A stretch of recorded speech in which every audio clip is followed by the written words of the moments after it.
mire, este próximo domingo, 20 de mayo, va a producirse un evento que es políticamente muy importante, pero no le han dado ninguna trascendencia, ni ningún enfoque, ni ninguna atención periodística, ni política, ni partidaria. Se trata de que en el cantón de Paraíso y Cartago se va a producir un plebiscito, que es el segundo plebiscito nacional que se hace en el país, en una municipalidad, para someter a discusión del pueblo si destituyen o no al alcalde. Eso me parece a mí tan importante desde el punto de vista práctico y desde el punto de vista político, desde el punto de vista democrático, desde el punto de vista de nuestra cultura cívica, porque, vamos a ver, el plebiscito como figura está establecido desde 1949 en la Constitución para efectos administrativos, discutir límites de cantones, de distritos, de provincias, tonterías de esa, ¿verdad? Nunca pusieron el plebiscito en el año 49 para atender asuntos de discusión política trascendente. Después, en el Código Municipal, allá por los años 70, metieron el plebiscito igual para asuntos de discusión administrativa, pero ahí sí le dieron un elemento muy importante de control político, que fue el plebiscito con posibilidades revocatoria del alcalde, de la autoridad política del cantón. Eso es muy importante realmente, porque ese es un derecho casi supremo de poder discutir si a una autoridad, a un gobernante, a un presidente, a un alcalde en este caso, se le puede destituir o no, y se le dio ese derecho al pueblo de una comunidad, de un municipio, pero nunca se estableció ese derecho a nivel nacional, ¿verdad? ¿Cuándo fue que fue electo? Bueno. No, lo interesante de esto es que este tipo, el alcalde, Marvin Solano creo que se llama, es 3 veces alcalde y ha sido 3 veces por 3 partidos. Bueno. Libertario, no sé cuánto, y el PASE actualmente. Es un tipo que ha andado bailoteando de un partido a otro. Debe tener algún encanto personal para engatusar a los electores, para que lo elijan, porque le hacen cuestionamientos serios a su gestión, cuestionamientos de probidad, de mala administración, en fin, de un montón de alteración de programas informáticos para favorecer empresas, etc. Hay un montón de situaciones que están documentadas ante la Contraloría, ante la Procuraduría de Ética, en fin, está bien cuestionado, ¿verdad? Pero ahí está.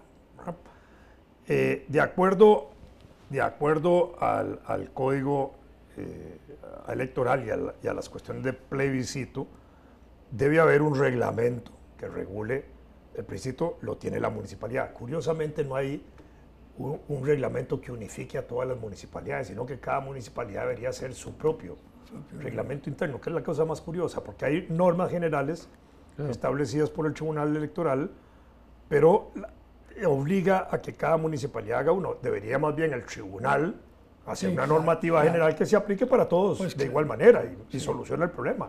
Y facilita de paso que eso se pueda convocar. Bueno, la cuestión es que el próximo domingo está convocado el plebiscito. No hay ninguna noticia alrededor de ese evento que es tan importante, que es la posibilidad de cuestionar a un mandatario, la posibilidad de traérselo al suelo. Por supuesto, acabo de usar la palabra clave. Ha salido la noticia nada más, descuento. La palabra clave, aunque no sé si a los alcaldes se les llama así, la acabas de usar. Vale. Mandatario. Sí.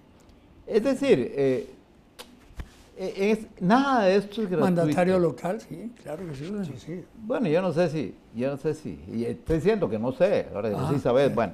Entonces, ya que se hizo, es decir, debería ser noticia el que esté abierto el debate y se llegue al,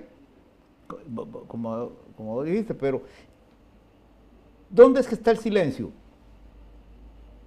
No, pero salió la noticia. No ha salido. Claro, yo la leí en La Nación. No ha salido. Claro. La del plebiscito del próximo 20. ¿Cómo me enteré yo? por el mí ahora. artículo Por mí, el artículo mío. Perdón, claro. Sí, no, por eso. Yo decía como Un me artículo enteré. mío de ayer. Sí, no, ya. Es que, ¿por dónde se salió el gato? Eso hay que preguntar siempre. Uno, eso no le interesa, obviamente, a todos los alcaldes, y todos los alcaldes tienen amigos en un montón de lugares donde debería producirse La noticia, claro. Entonces, pero además, en este caso también es interesante que parte de la discusión se genera en el propio municipio. Y es el Consejo Municipal el que documenta todo para la institución. A eso se suma un grupo pro plebiscito, ¿verdad? Claro. Que empieza a mover las cosas un poco, pero es el propio Consejo Municipal el que tiene todo documentado, muy bien documentado. Yo participé, Eso fue lo que leí. yo participé en una mesa redonda que me invitaron a ir ahí hace 8 días a Paraíso, más bien para hablar del plebiscito como figura política, ¿verdad? Como concepto. Y habían casi 200 personas en la reunión, pero al mismo tiempo yo digo, ¿qué es esta cosa tan extraña? Al final de cuentas, fuera de ese ambiente tan chiquitito, no hay ninguna noticia que podría ser importante. Y uno podría pensar, dentro de 18 meses hay nuevamente elección de alcaldes. Es como para que todos los partidos políticos en Paraíso y Cartago estén interesados en el alboroto. Ni siquiera uno no siente esa parte, no siente ningún movimiento ahí tan extraño. Es raro esa cosa. Sí. Bueno, pero yo pienso que al final de cuentas, que se haga un plebiscito de revocatoria, a mí me parece que es rico para la democracia porque la gente empieza a aprender a cuestionar y a tratar de discutir. Le da oportunidad también al alcalde de defensa. Sí, no, claro. Si lo van a revocar, él tiene derecho a defenderse y a defender su obra de gobierno, lo que sea. ¿Verdad? El antecedente de eso está en el de Pérez Celedón, que resultó, digamos, exitoso para los que lo convocaron, ¿verdad? Sí, destituyeron. Ahí queda en segundo lugar el vicealcalde o vicealcaldesa, ¿verdad? Que generalmente va en la misma fórmula del alcalde, que no está cuestionada, que es interesante, porque en este caso de Paraíso tampoco está cuestionada, ¿verdad? Y ella tendría que asumir, creo que es una mujer la que tendría que asumir la alcaldía. Y alguna gente ha preguntado, bueno, pero no es lo mismo. No es lo mismo, ¿por qué? Primero porque los vicealcaldes, igual que los vicepresidentes, no tienen funciones y no les dan funciones, ¿verdad? A esta creo que no le han dado muchas funciones, entonces está al margen. Y ha estado al margen de los procesos en donde se cuestiona al alcalde. Entonces, da margen para que eso avance, porque no se trata de destituirlo y convocar elección inmediata, no. Claro. El que asume para terminar el periodo.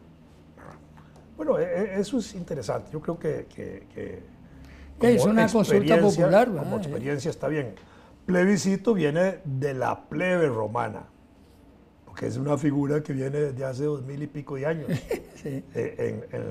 que se había establecido como posibilidades de consulta. Existe la consulta, el plebiscito, la iniciativa popular, proponer leyes. Hoy tenemos un montón de figuras políticas que le dan fuerza al ciudadano y sin embargo no hay práctica, como que la gente no quiere usarlas. Los partidos les da miedo usar el plebiscito, les da miedo que se los apliquen a ellos mismos. No, sí, cuando lo crearon, cuando bueno, en escala nacional se llama referéndum, ¿verdad? Existe el plebiscito y el referéndum, los dos. Pero el referéndum, bueno, cuando el referéndum se estaba discutiendo en la Asamblea Legislativa, yo recuerdo claramente a un personaje que se había mostrado muy entusiasta, pero que después, desde la misma Asamblea Legislativa, empezó a ponerle palos en las ruedas y él se convirtió en el artífice de todos los obstáculos que actualmente existen para que se haga fácilmente. Y de vez en cuando... Un diputado. Era diputado, sí. Entonces, y a veces lo veo en la prensa hablando y digo, oye, ¿quién habla? Entonces, porque le dio miedo, porque él tenía aspiraciones ulteriores de índole muy desenfrenada. Y la verdad es que el referéndum, el plebiscito, la llamada a la colectividad a pronunciarse, debe estar exenta de obstáculos hasta donde eso sea posible, ¿verdad? Sí, claro, claro. Pero lo invocan, porque teóricamente es muy lindo, pero cuando vieron el toro en la plaza, salieron a cortarle los cachos. Eso es interesante, porque todo el mundo pone ejemplos, digamos, los paradigmas. En el caso de Suiza no sé si en Suiza se llama referéndum, plebiscito. En todo caso, es muy frecuente. Y hasta lo han convocado hasta cosas como, yo creo que hasta el tamaño que tienen que tener las jaulas de los gatos. No, pero hicieron un referéndum, Fernando. Ahí en Suiza hicieron un referéndum una vez sobre una carretera europea. Y el referéndum obligó a que la torcieran, a que la desviaran así, un pedazo. Sí. Es decir, el poder de la gente. Por supuesto, porque igualmente aceptaron la carretera, pero sí tenían que torcerla un poquito. No la pasaron por donde la querían pasar. Hay una foto, pero no creo que sea sobre eso, de una carretera autopista casi, en un lugar de Europa, donde es recta, pero en un lugar hace una curva, una perfectamente geométrica, para continuar, y es porque hay un árbol ahí muy antiguo, y entonces, pero bueno, no, y puede ser que algún país no permita que pase por ahí, entonces hace así. Eso pasó con el Metro de México, solo que no hubo referéndum. El metro venían haciendo el hueco, ¿verdad? Y se encontraron unas estructuras antiguas indígenas, como sucede en México, entonces desviaron. Sí, claro. Hicieron una curvita para preservar ese monumento arqueológico y lo integraron dentro del edificio del metro, de la parada del metro en esa estación. Claro, por supuesto. Claro. Recuerdo una historia que contaba alguien que fue testigo y la dejó, que en Egipto, en algún momento del siglo XIX, descubrieron que en un ferrocarril, que eran locomotoras de vapor, habían metido en la caldera unas momias. ¿Cómo? Sí, como si fueran carbón. Y dice uno, Un poquillo de grasa había. Había un poquillo de grasa. Bueno, hay de suponer que como era materia orgánica y ya bastante desecada, pues debe haber ardido con eficiencia, pero dice uno, bueno, se las trae, ¿verdad? Porque averiguaron de dónde eran sacadas, para qué, porque desde el punto de vista arqueológico voy a tener una importancia tremenda, ¿verdad? Claro. Los incineradores de los cementerios deben venir de ahí, entonces. ¿Cómo? Los incineradores de los cementerios deben venir de ahí. Bueno, alguien había cogido la idea. Claro. Sí. A propósito de eso, no de esta cosa de los fallecidos, sino de ese tipo de estructuras. Acaban de hacer un túnel en China como de 20 kilómetros. ¿Cómo? Un túnel. Un túnel, sí. Con 4 o 6 vías, no me acuerdo cuánto era. Impresionante, ¿verdad? En 3 años. Y además lo pintaron de una manera en que produce sensación de tercera dimensión toda la pintura que está a los lados y en el cielo, produciendo la sensación de que se va a aire a descubierto, porque por los lados van los paisajes y arriba va el cielo pintado de celeste. Entonces, es una belleza. Yo vi un video de eso que es impresionante. ¿Y duraron tanto? No da la sensación de que se está en un túnel. Claro. Y duraron ese montón de tiempo. 3 años. 3 años. Fíjate vos. No, pero... Deberíamos traerlos para que en 3 años de este gobierno hagan el túnel de Zapote a Cartago. De Zapote. También poniéndole... Es más pequeñito. Sí. Bueno, sí es cierto. Sí, claro, pueden pintar el la río ruta. Reventazón de un lado. Pueden pintar el río Reventazón. No, pueden pintar todo, pueden pintar ahí la carpintera y todo bien bonito y uno va viendo ahí por fuera. Precioso sería, claro. Carpintera. Bueno, fregado para los que padecen agorafobia, pero para los que padecen, ¿cómo se llama la otra? No, sí. Los chinos son tantos que pueden hacer todo, ¿ah? En época de Mao Zedong le dieron vuelta a un río. Y aquel puente que hicieron, no sé cuántas millas. Igual. Una cosa, pero tremenda. Pucha, ¿cómo es esto? Es la última no termina etapa, nunca. La última etapa del... Pero darle vuelta a un río. Sí, sí, ¿Ah? sí. Y ponerlo a subir. Para irrigar. No, Ponerlo a subir. Vos sabés que una vez me fui yo, no, es que te voy a contar algo interesantísimo. Me fui yo por tierra de Bogotá a Santa Marta, que me habían dicho en la información que me dieron, o sea, que estaba perfecta la carretera y que había pedazos de que tenía que meterme en la montaña, iba Álvaro adelante quitando piedras y todo. Bueno, el hecho es que después de, no recuerdo qué población, llegamos a un lugar que se llamaba Río Negro. Bueno, había una especie de hotel, pero debe haber tenido 1000 años, ¿no? Una casa vieja, vetusta, y la señora que era dueña y nos atendió también, era vetusta y vieja, muy seria, muy formal, y nos llevó a una habitación que esas con cortinajes y para que no hubiera mosquitos. Bueno, es decir, yo me sentía en el siglo antepasado, ¿eh? Bueno, cuando entré al cuarto, estaba la ventana abierta y me quedo viendo yo así. Y me dice entonces, la señora que estaba detrás, ¿qué es lo que está viendo? Y le digo, ¿por qué? No, ¿qué es lo que está? Le dije, ese río que va para arriba, ¿cómo es eso? El Río Negro, ¿no? Y me dice, todo el mundo me dice lo mismo. Es una impresión óptica. Ya me explicó por qué, y que habían estudiado el asunto y tal, pero vos veías el río para arriba. Y me dice, ese río va para abajo, pero no sé por qué se produce esa impresión desde esta ventana, que el Río Negro va para arriba. Y es que era exacto. Ahí en el Museo del Niño hay como una casa que se llama la Casa de los Espejos. Y lo primero que uno piensa es que hay espejos para verse flaco, gordo, chiquitillo, enano, grande. Como los que vi en el Variedades. Y no, es una casa que tiene planos inclinados. Ajá. Entonces uno entra subiendo, ¿verdad? Y después baja y bruscamente. Y ahí va en ese cuento, ¿verdad? Y por supuesto que los colores internos, más los planos inclinados que tiene, producen a veces una sensación de mareo, ¿verdad?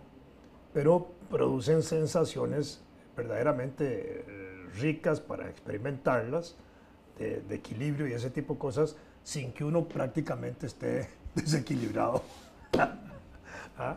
Entonces es interesante eso, no solo para adultos, sino hasta para niños, ¿verdad? Que uno va viendo cosas y los niños van teniendo distintas experiencias, igual que de pronto ponen en un cuarto que es como un cubo, que está inclinado, a un niño en la parte inferior izquierda y a otro en la parte superior derecha, y el de la parte superior derecha se ve más grandote, y el de la parte superior, el inferior se ve chiquitito. Siendo pequeñito el niño que está abajo y más alto el que está arriba, los invierten y sucede lo mismo. Se ve más grande el de arriba y el otro, por efectos ópticos. Pero entonces es una experiencia muy linda, hasta para uno como adulto, verla y sentirla, claro. Porque al final uno siente, ¿y qué es esta carajada? Pero está en el Museo del Niño, sí. Hombre, así rato. Es muy bonito. Entonces entran, hay que esperar porque entran en grupo. Sí. Es decir, la gente entra en grupo, hay que esperar que pase el grupo y sale otro y ahí va. Pero es una experiencia bonita, digamos, para quienes nos oyen y tienen chiquitos y nietos. No recuerdo, creo que es en Nueva York o en New Jersey. Había una de esas casas llenas de sorpresas y caragadas, ¿no? Casas de sustos, pero no era de sustos, ¿sí? Y entré yo hace años.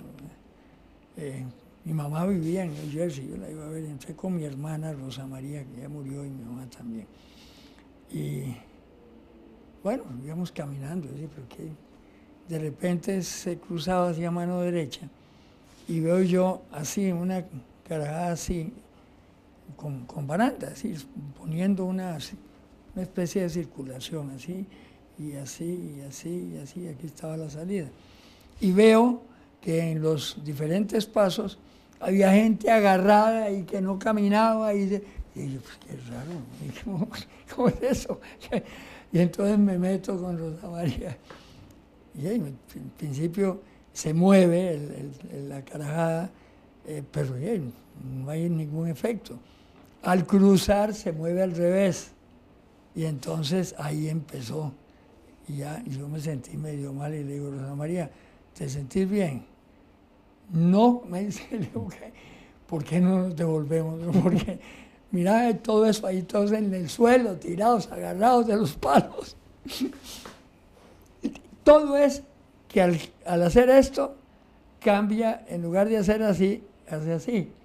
Y al venir el otro también cambia. Entonces yo no entiendo por qué esa sensación de mareo, de que no puedes salir, de que no puedes caminar, ¿verdad? Es igual que cuando uno camina dentro de un cilindro, Ajá. en un plano absolutamente horizontal, pero el cilindro va dando vueltas, ¿verdad? Con ciertos colores y uno siente una sensación de bamboleo. De bamboleo. Qué curioso es. Está viendo recientemente Tuve una experiencia de esas. un video hecho en un lugar, que ya hay varios, yo sé, en China, un puente un puente en la montaña, queda al vacío, pero es transparente abajo.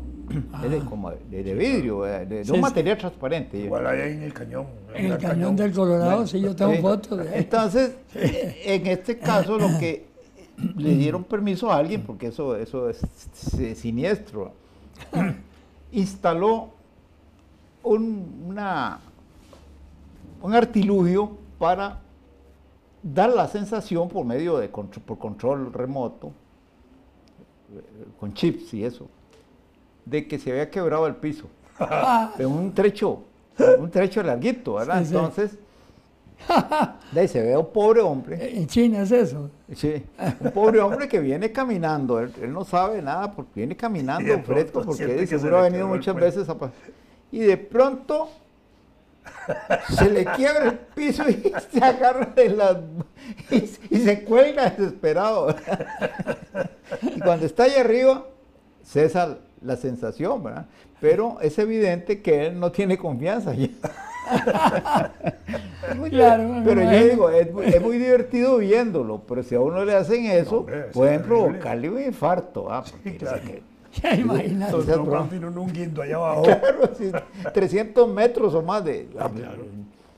Pero sí, se hacen las grietas, Duró como más, cuando se ¿verdad? resquebraja No. un recipiente de vidrio. ¿Ah? Sí, claro. Qué horror, ¿ah? Bueno, parece que tenemos que actualizar. O sea, que a mí me pareció Nada más que la había gente durado vaya a mucho votar más el esto. domingo próximo en el Me Paraíso. dio la impresión de que había durado mucho más esta sección, ¿o no? Sí, yo no sé.